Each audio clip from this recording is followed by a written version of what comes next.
April 19th, 1775. Before sunrise, a British military expedition was moving through the Massachusetts countryside. Nearly 700 British troops had marched out from Boston during the night. Their destination, Concord. Their mission, to locate and destroy colonial military stores. Weapons, ammunition, gunpowder, and other supplies believed to be supporting the growing resistance. British commanders also hoped to arrest prominent Patriot leaders if they could be found.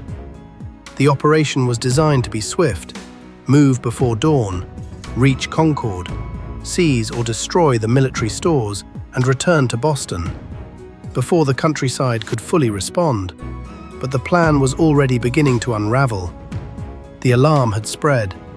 Riders were carrying warnings through the countryside, and ahead of the British column, the people of Lexington were waking to the sound of approaching danger. On and around a quiet field called Lexington Green, the local militia was gathering. They did not know exactly what the morning would bring. They did not know whether they would fight, but they knew one thing: the British were coming. They were not professional soldiers. They were ordinary colonists, farmers, blacksmiths, carpenters, shopkeepers, husbands, fathers, neighbors. But on this morning, they had become the Lexington militia. At their center stood Captain John Parker, a veteran of earlier wars and a local man who understood exactly what his small company was facing. The British regulars were better trained, better equipped, and far more experienced. If the British chose to attack, the militia could not expect to defeat them in a conventional battle. Parker knew it. His men knew it. So why were they still there? Why not disappear into the countryside? Why not simply let the British pass? Because the confrontation had become larger than the military stores in Concord. It was about authority. It was about resistance. And it was about what ordinary people would do when the power of the crown arrived at their doorstep. The men on Lexington Green were not an army. They were neighbors. And on this morning, those neighbors were about to stand face to face with the soldiers of the British Empire. And then they saw them, the British regulars, marching toward Lexington, disciplined, armed, experienced, and moving with a clear objective. The colonists had heard the warnings, they had heard the rumors, but seeing the British army approaching was different. This was no longer a distant threat, no longer a story carried by a frightened rider. The British were here, and standing on Lexington Green were ordinary men from the surrounding community. The soldiers had not marched out of Boston expecting a major battle on Lexington Green, and the militia had not gathered expecting to defeat an army. But now, the two sides were face to face. One narrow field, one advancing force, one waiting militia, and between them, a silence that could break at any moment. The British had reached Lexington.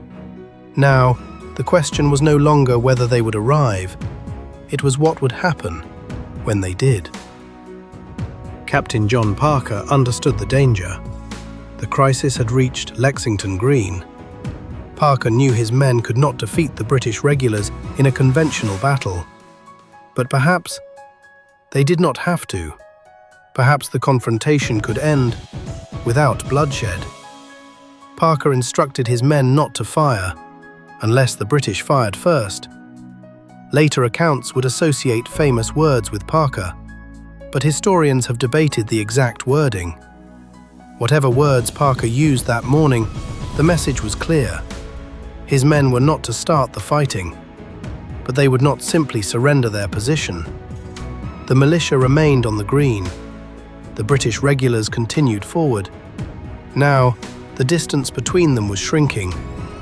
One side waited, the other advanced. And with every step, the possibility of violence grew. No one on Lexington Green could know that within moments, this confrontation would become one of the most famous and disputed moments in American history. For one final moment, no one knew what would happen. Would the British fire? Would the militia fire? Would someone step back? Or would one sudden movement turn a tense confrontation into bloodshed? A movement, a shout, the sound that would echo through history, was about to break the silence. In an instant, the confrontation had become violence. Years of political tension had erupted into armed conflict. But who fired first? That question has never been answered with certainty. Witnesses remembered the morning differently. Some believed the first shot came from the British. Others blamed the militia. Still others remembered only confusion, smoke, noise, and sudden gunfire. Whatever happened in those first moments, the result was undeniable. British musket fire swept across the green. Some militiamen attempted to return fire, others began to withdraw, and men began to fall. Lexington Green had become a battlefield. The fighting lasted only a few minutes. When it was over, 8 Lexington militiamen were dead. 10 more had been wounded. The British reported no casualties during the brief engagement on Lexington Green. Among the fallen were fathers, neighbours, friends, men who had left their homes before sunrise, not knowing whether they would ever return. For Lexington, the cost of resistance had become painfully real. The political dispute between Britain and its colonies had crossed a line from which there could be no easy return. Blood had been spilled, and the consequences would spread far beyond this small village. But the British mission was not over.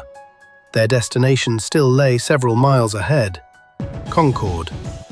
The British column resumed its march. Their destination, Concord. British commanders believed important military stores were located there. Weapons, ammunition, gunpowder, and other supplies intended to support the colonial resistance. Their orders had not changed: locate the military stores, destroy what could be destroyed, and then return safely to Boston. But something had changed. The secrecy of the expedition was gone. The gunfire at Lexington had exposed the British operation, and the alarm was already moving through the countryside. The British continued west, but behind them, the news of the bloodshed was spreading, and ahead, more colonists were beginning to respond. The alarm spread rapidly through the countryside. Riders carried the news, messengers passed the warning onward. Communities were alerted. The message was simple.